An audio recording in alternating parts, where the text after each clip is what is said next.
Hello everyone, and welcome to episode 55, which is going to be the beginning of a whole new series that will explore the diversity of land plants, of the 350,000 known species of the Kingdom Plantae, the Kingdom Plantae, or the plant kingdom. This series will explore the evolution of the land plant lineage, and each episode will cover a major evolutionary branch of the kingdom. Because I like to follow the chronological order of evolutionary events, I'll begin this series by talking about the ancestors of all plants and the descendants of the earliest divergences. And near the end of the series, I'll be talking about the most recently emerged branches within the clade, like the gymnosperms and the angiosperms. So with that said, today I'll be starting with the oldest, with the aquatic and semi-aquatic green algae that would give rise to the land plants some 540 million years ago. However, the story of green algae begins long before this, long before the transition to dry land. Around 1.5 billion years ago, the life on Earth was pretty much entirely confined to single-celled organisms. The next big milestone in the evolution of life after the emergence of life itself was the emergence of photosynthesis. Larger cells engulfed smaller photosynthetic cells, but did not digest them. Instead, they incorporated these photosynthetic microbes into their bodies, and they used their metabolic products as fuel for their own metabolism. The endosymbiosis between this smaller photosynthetic cell and the larger, possibly archaic cell that consumed it is a huge milestone because it led to the emergence of eukaryotic cells with organelles and a nucleus. These young eukaryotes would diverge into three clades, including the red algae, the glaucophytic algae, and the green algae. The red algae are eukaryotic cells, and even though they use photosynthesis with chloroplasts, the red algae has its reddish color because they express accessory pigments called phycobiliproteins, which help them absorb different wavelengths of light, like the pigment phycoerythrin. Now, the glaucophytic algae are freshwater algae with a few green chloroplasts inside their membrane. But both the red algae and the glycophytic algae possess phycobiliproteins, and they store the carbon from photosynthesis directly in their cytosol. In red algae, the chloroplasts are arranged in thylakoids, and these thylakoids are scattered in a mess throughout the cell. Additionally, the individual cells of red algae and glycophytic algae don't have flagella. Instead, they move through the water with other mechanisms, like cilia, or they've just resigned themselves to being moved around by the water current. But green algae are different. Most obviously, green algae are green, because they don't have any of these phycobiliproteins, so their photosynthesis and their green color comes entirely from the pigments in the chloroplasts. The two most well-known of these pigments are chlorophyll A and chlorophyll B, which are optimized for absorbing wavelengths of blue and red light. These pigments were passed down to all of the land plant descendants of the green algae, which is what gives the leaves of flowers, ferns, trees, and cactus their green color. Also, like all land plants, green algae organize their thylakoids in neat columns, or stacks. Because the thylakoids are these flat, sac-like structures, when you have them in a big stack, they look kind of like a stack of pancakes.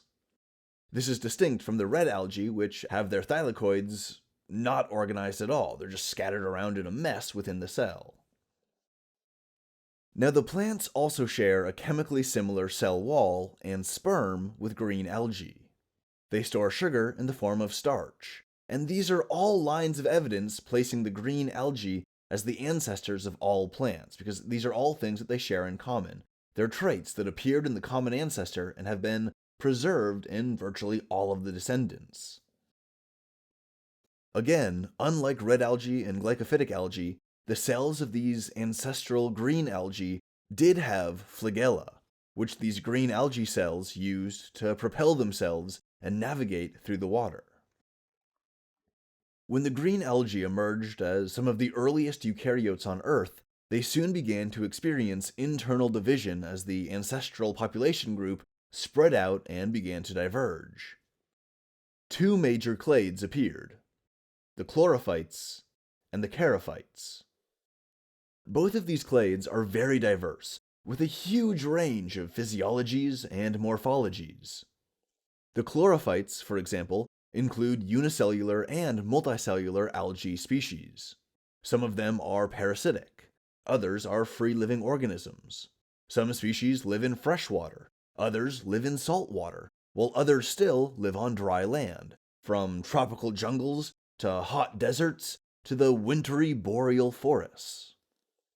Some species of chlorophyte algae live in a symbiosis with other organisms, like in the case of fungi, where this symbiosis creates lichen. The majority of lichens are phycobionts, which means they're fungus symbiotically integrated with some kind of plant. That's what the phyco means. But the minority of lichens have photosynthetic cyanobacteria instead of green algae, so they have bacteria instead of plants integrated into that fungal symbiosis. But we're here today to talk about plants, so I'm just going to be focusing on the phycobiont lichen. The numerous species of these phycobiont lichen are composed of chlorophyte algae growing symbiotically within the hyphaea of some particular species of fungus. So, for example, the chlorophyte genus Traboxia commonly grows in symbiosis with fungus to produce a bright yellow growth that fades to orange as it goes out from the center, and which typically exists on the bark of a tree trunk. Another chlorophyte genus is called Trentipolia, and it also grows on the bark of trees, mostly tropical and subtropical trees, except the species in this genus look like fuzzy orange blobs and patches that grow in scattered clumps along their host. These lichens are really interesting because they're really simple organic structures, but they serve extremely important ecological functions. Physiologically, the lichens really don't offer that much. Lichens don't have roots. They don't penetrate deeply into the soil, so they can't hold the soil together. They don't even need to be supplied by a constant stream of water. They're lightweight, fibrous, and they can survive extreme desiccation. The lichen are really just like thin sheets or fibers or bulges of symbiotic cells that grow in tiny patches wherever they can. And they grow almost everywhere. Lichen prefer to grow on trees, as the trees raise them up off the ground and expose them to airflow and sunlight, which help the lichen grow. But lichens can also grow on the ground, in bare soil, and even on or in solid rock, where the cellular level growth of the lichen creeps into the cracks and crevices between the grains within the rock. However, because lichen are so simple, they lack a lot of the more chemically sophisticated defenses common to the green plants. For example, lichen don't have leaves, or diverse storage organs, nor do they have any stomata, or even a cuticle. As such, the lichens are dangerously exposed to their environment, unable to regulate water loss or prevent absorption of dangerous chemicals. Because of their relatively high surface area to volume ratio, and the lack of a cuticle, these lichen will readily absorb any airborne substance or contaminant. Because of this particularly novel feature of the lichen, they've been used as biomonitors to detect levels of airborne pollution and better understand the atmospheric quality of the forests or the woodland in which they live. The Chlorophyta include a wide diversity of species, with an equally wide diversity of morphologies, lifestyle strategies, and reproductive mechanisms. Some of these species include the primitive paraphyletic Prasinophyceae, which are a single-celled species of algal plankton. Some of these species have cells with one flagella, or none at all, while other species have up to 8 flagella that they pulse and wave around to swim through the water. Despite this variation in flagella equipment, all of the Prasinophyceae have a single chloroplast and a single mitochondria to sustain themselves.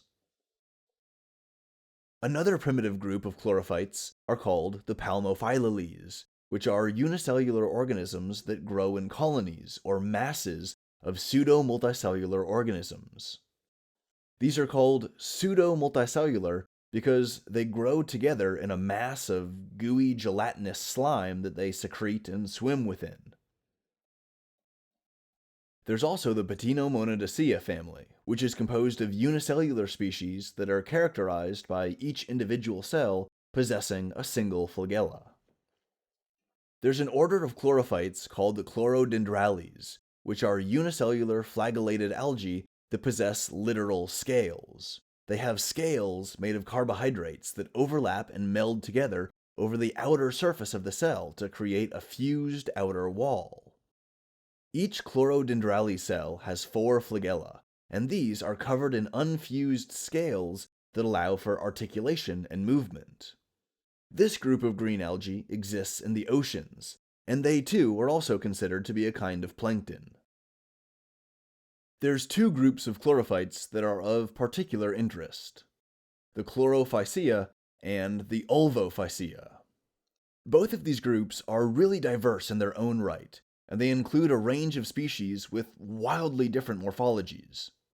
For example, the Chlorophycea have chemical similarities to plants in many ways, including their cellulose cell walls, and their phytochromes, and flavonoids, and chloroplasts. But the shape and structure of the chloroplasts has great variety. They can be shaped like discs, or like cups. They can be stretched out like a long ribbon, or made into a spiral shape, all depending on the Chlorophycean species. Now, the Ulvophycea also have a lot of morphological diversity. These are mostly species of seaweed, like the genus Codium. These green algae have 2 forms, one which grows as a fuzzy layer of soft algal tissue, and the other which grows long, thin, soft branches. There's also the genus Monostroma, which includes species that look like green tissue paper, or thin sheets of green fabric all bunched together. These Monostroma algae are very popular in sushi, where they're used as the outer roll of seaweed that holds the rice and the fish together. Then there's the genus Caulerpa, which also includes species of leafy seaweed. The really crazy thing is that Caulerpa organisms are really big, but they're composed of just a single cell. This single cell is packed with nuclei, which helps to support its size by providing the necessary enzymes and proteins for growth and tissue maintenance at every region within its massive unicellular body. They can grow to world record size for individual cells, with some specimens growing more than 3 feet long. That's a single cell that's 3 feet from end to end. There's another genus of green algae, chlorophytic ulvophyceans, which are called the Acetabularia. These are similar to the Caulerpa in that each individual is just a single cell, but the individuals can grow to be macroscopic in size, which means that they too are some of the largest cells in the world. These Acetabularia algae have a single nucleus at their base. From the nucleus, small little rhizoid pseudoroots poke out and down to establish an anchor for the algae to grow.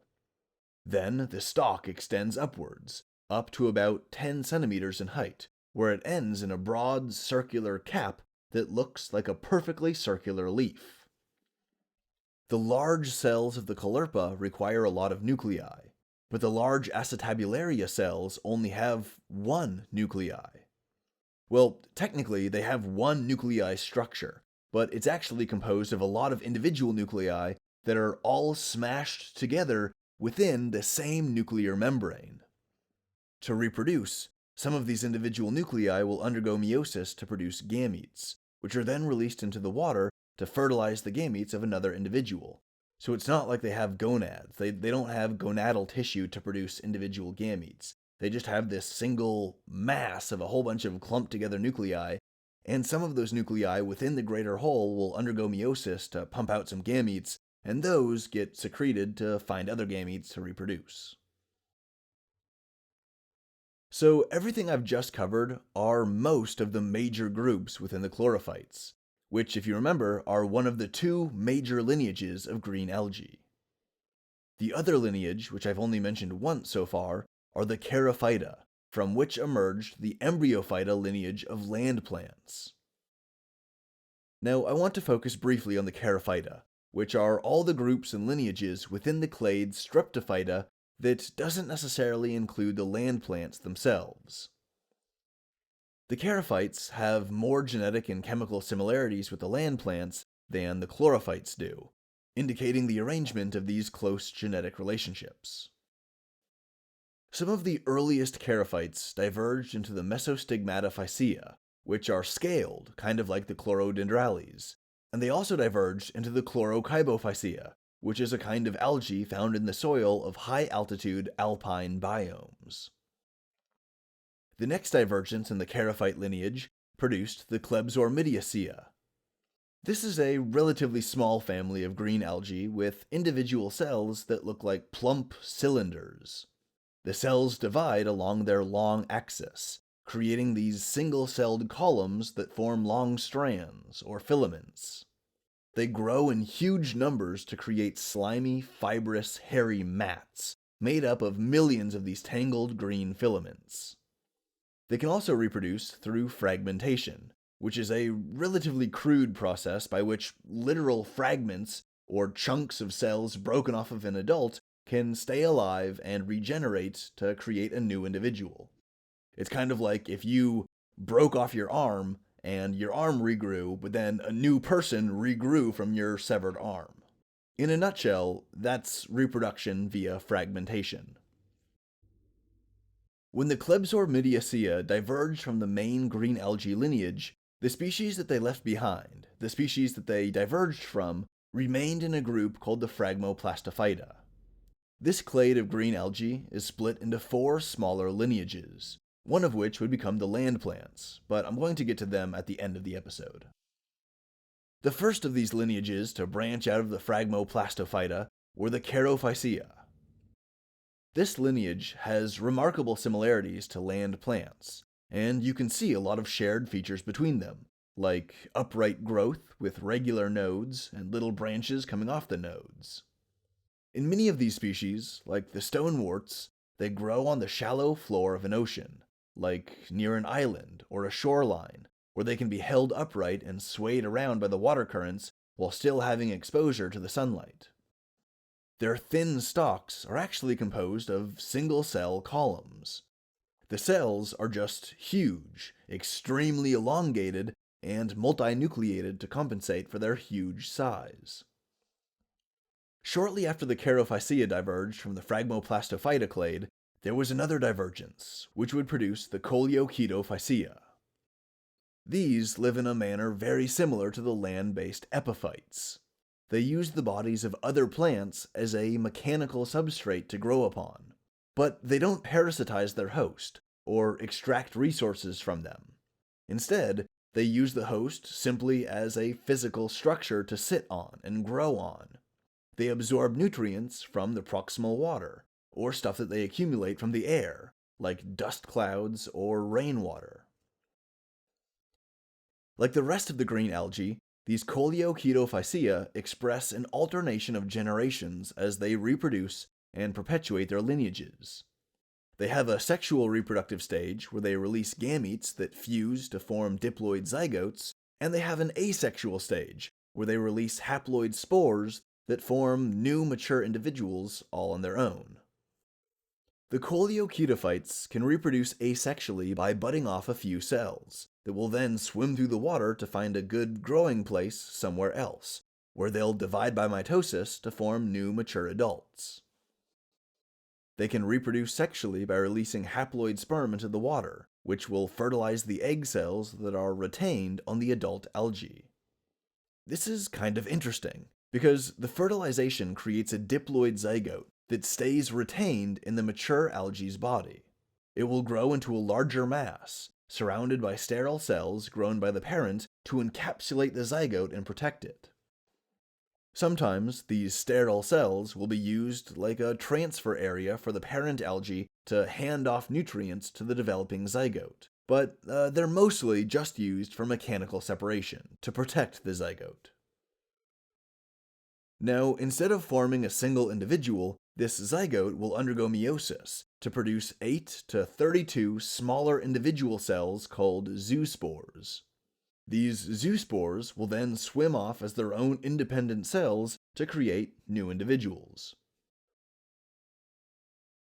Alright, so after the Coleochaetophyceae diverged, yet another lineage rapidly diverged from the main line, called the Zygnomatophyceae. This class is further divided into two lineages, called the Zygnomatales and the Desmidiales. The Zygnomatales species have longer, rod or tube-like cells, like those in the genus Spirogyra, which are columnar cells with their chloroplasts arranged in a very tight spiral formation.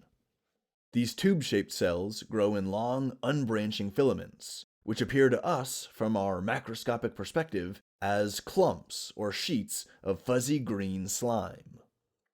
The Zygnomatales reproduce sexually through a relatively unique mechanism called conjugation. The individual filaments of Zygnomatales algae can be gendered, either male or female, and to reproduce, an individual male and an individual female will line up their filaments parallel to one another.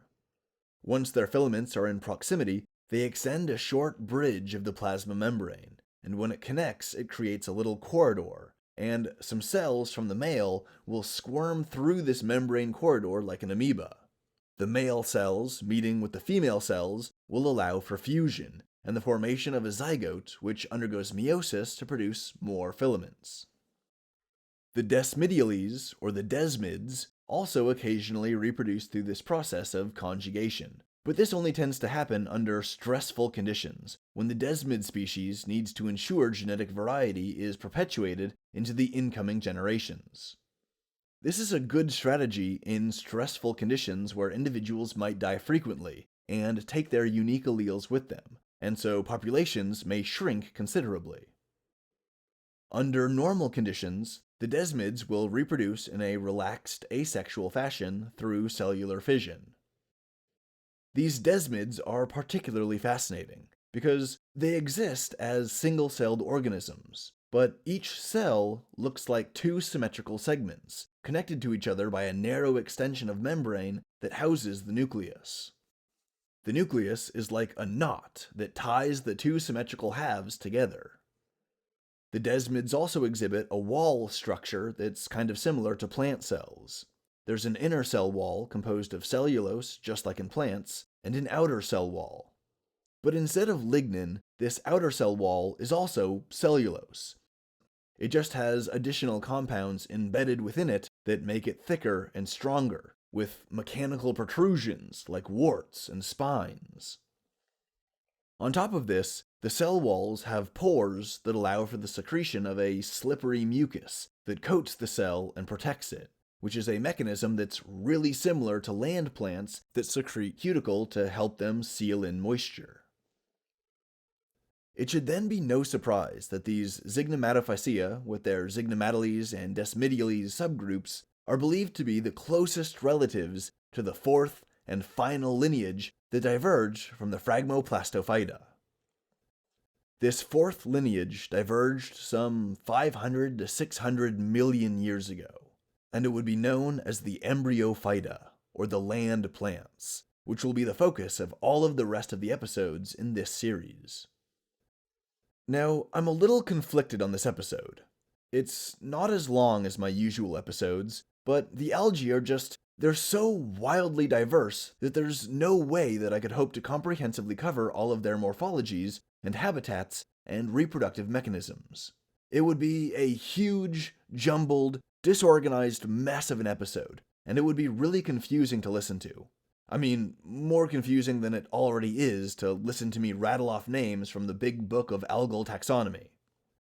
I suppose if there's a few really important points that I want to get across this episode, it's that the algae were some of the first photosynthetic eukaryotes to exist. Their photosynthesis produces a massive amount of oxygen that animals and fungi across the planet use to breathe, and the algae serve an ecological role at the base of the food web. Whether the algae is growing in a plant-like form like seaweed, which can be eaten by herbivores, or if the algae lives as single-celled plankton, which swim in huge clouds that are food for all manner of aquatic organisms, from small cryptobenthic fish to massive filter-feeding blue whales.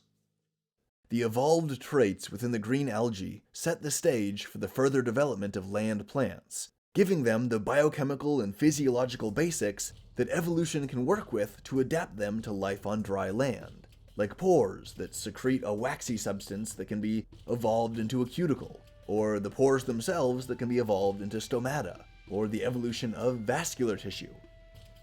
All of this stuff is setting the evolutionary stage for the further adaptation of land plants to their dry terrestrial biome. Alright, now I know that this episode was really short, a lot shorter than most of my other episodes, but I hope you enjoyed it nonetheless, and I hope you learned something cool about green algae. If you liked this episode, then hit the like button, and if you're excited to hear how the rest of the Kingdom Plantae evolved and emerged, then hit the subscribe button so you can listen to those new episodes right when I post them. If you're listening to this episode on iTunes, then give it a good review and maybe leave a comment. Everything you do helps support the podcast and keep it up there in the iTunes ratings. Join me in the next episode as I explore the first few species of land plants to emerge to colonize the dry land, and to learn how this evolutionary breakthrough will radically alter the surface of the Earth forever. And as always, thanks for listening.